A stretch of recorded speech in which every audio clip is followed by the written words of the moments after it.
शहर के लोग बाहर सड़कों पर आ गए और उन्होंने आसमान में पीले रंग का धुआं देखा। अचानक वो चमकने लगा और जल्द ही पीली रोशनी की छोटी छोटी बॉल्स जमीन की तरफ बढ़ने लगी। एक बॉल शॉन के ग्रुप के पास आ गई और सभी डरकर पीछे हट गए। ये रोशनी अब बिल्कुल थोड़ी थोड़ी दिखाई दे रही थी। एक पुलिस वाले ने अपने डंडे से उसे छुआ, पर अचानक रोशनी ने उसे खींचकर भस्म कर दिया। चारों ओर हाहाकार मच गया और जल्द ही कई रोशनी वाली बॉल्स ने सैकड़ों लोगों की जान ले ली। शॉन का ग्रुप और कई लोग दौड़कर क्लब में घुस गए और उस रोशनी ने सभी खिड़कियां तोड़ डाली। असल में ये रोशनी नहीं बल्कि अजीबोगरीब जीव थे जिन्हें इंसानों को छोड़कर सब कुछ ग्रे दिखाई देता था। जल्द ही वो रोशनी सबको खींचकर भस्म करने लगी, पर अचानक किसी ने शराब में आग लगाकर बोतल उसकी ओर फेंकी और वो जीव पीछे हट गया। जल्द ही स्काइलर भी क्लब में घुस गया और फिर शॉन का ग्रुप छिपते हुए स्टोर रूम में पहुंचा। बाहर वो रोशनी बेरहमी से लोगों की जाने ले रही थी। अचानक कोई दरवाजा पीटने लगा तो नैटली ने देखा कि ये स्काइलर था। उसने स्काइलर को अंदर आने दिया और सभी कई घंटों तक अंदर ही छुपे रहे। यहाँ काफी खाना मौजूद था जिस वजह से उन्हें कोई दिक्कत नहीं आई, मगर जल्द ही चिंता के मारे उनके बीच बहस छिड़ जाती थी। अब उन्हें यहाँ छिपे हुए 5 दिन हो गए और अब खाना खत्म होने ही वाला था। पिछले 27 घंटों से बाहर से कोई आवाज नहीं आई थी, इसीलिए उन सब ने बाहर निकलकर यूएस एम्बेसी तक पहुंचने का फैसला किया। बाहर उन्होंने देखा कि हर तरफ सन्नाटा था और हर जगह गाड़ियां खड़ी थी। वो यूं ही सड़कों पर आगे बढ़ने लगे, पर तभी अचानक उन्हें एक आवाज सुनाई दी। ये एक रशियन दादी थी, पर उसकी भाषा पांचों में से किसी को नहीं आती थी। आखिरकार चलते चलते वो एक पुल तक पहुंचे जिसके उस पार यूएस एम्बेसी थी, लेकिन वो पुल बीच में से टूट गया था। अब वो चलते फिरते नदी को पार करने का रास्ता ढूंढने लगे। अचानक उन्हें रेड स्क्वायर पर एक पुलिस की गाड़ी दिखाई दी तो स्काइलर और दोनों लड़कियां पास ही में छुप गए, लेकिन बेन और शॉन दौड़ते हुए गाड़ी तक पहुंचे। उन्हें ट्रंक में से एक नक्शा और एक बंदूक मिली। तभी उन्होंने देखा कि एक कुत्ता किसी अदृश्य चीज पर भौंक रहा था और फिर अचानक ही वो जलकर भस्म हो गया। इससे सभी लोग बुरी तरह डर गए। स्काइलर और लड़कियां पास के मॉल में जा छुपे और बेन और शॉन गाड़ी के नीचे छुप गए। जल्द ही वो जीव गाड़ी के पास आया और उसकी रोशनी से गाड़ी का सायरन बजने लगा। वो गाड़ी के आसपास घूमा मगर नीचे छिपे हुए इंसानों को नहीं देख पाया और चुपचाप वहाँ से चला गया। इसके बाद बेन और शॉन तुरंत दौड़कर मॉल में अपने साथियों के पास पहुंचे। उन्होंने देखा कि एक प्लेन यहाँ बुरी तरह क्रैश हो गया था।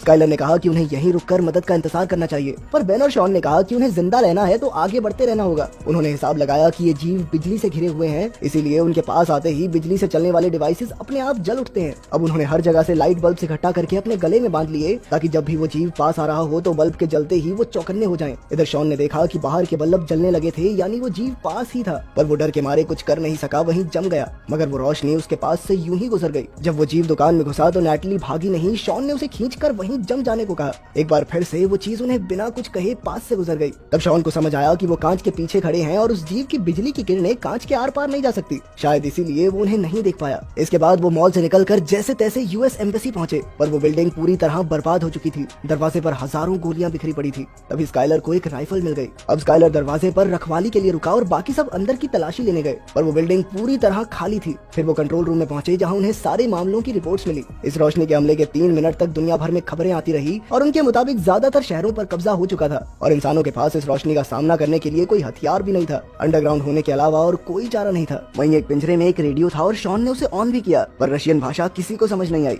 इसके बाद सबने देखा कि बाहर पीली रोशनी की कई बॉल शहर में चारों ओर तबाही मचा रही थी, पर फिर उनकी नजर स्काइलर पर पड़ी जो यूं ही सड़क पर घूम रहा था। तो शॉन और बेन उसे बचाने के लिए दौड़े। जाने से पहले उन्होंने नक्शा और रेडियो उठा लिया। फिर जैसे ही वो स्काइलर तक पहुंचे तो गाड़ियों की लाइट्स जलने लगी, यानी वो जीव आसपास ही था। स्काइलर ने बेन और शॉन को भागने को कहा और खुद गोलियां चलाकर उस जीव का ध्यान भटकाने लगा। जल्द ही रोशनी ने उसे भस्म कर दिया, पर बेन और शॉन की जान बच गई। बिल्डिंग में जाकर शॉन ने देखा कि थोड़ी दूर एक बिल्डिंग के कमरे में लाइट जल रही थी। किसी तरह छिपते छुपाते वो सब उस बिल्डिंग में पहुंच गए, पर अंदर घुसते ही वीका नाम की एक लड़की ने उन पर बंदूक तान दी। उन्होंने उसे समझाया कि वो रोशनी के हमले से बचकर यहाँ तक पहुंचे हैं, जिसके बाद वीका उन्हें अंदर ले आई। उन्होंने देखा कि वो कमरा चारों ओर से मेटल से ढका हुआ था। वहाँ का मालिक सर्गे था, जिसने बताया कि उसने ये कमरा इस तरह से डिजाइन किया था कि यहाँ पर बिजली टिक नहीं पाएगी। इस तरह वो इन खतरनाक जीवों से बचे रह सकते हैं। वीका को रशियन समझ आती थी, इसीलिए शॉन ने उसे एक रेडियो मैसेज सुनाया। वीका ने उन्हें समझाया कि मॉस्को नदी के अंदर एक सबमरीन है और जितने भी लोग कल सुबह तक वहाँ पहुँच जाएंगे उन्हें बचाकर एक सुरक्षित जगह पर पहुँचा दिया जाएगा। फिर सर्गे ने बताया कि सबमरीन को भी इसी कमरे की तरह तैयार किया गया है, जिससे वो रोशनी दूर रहे।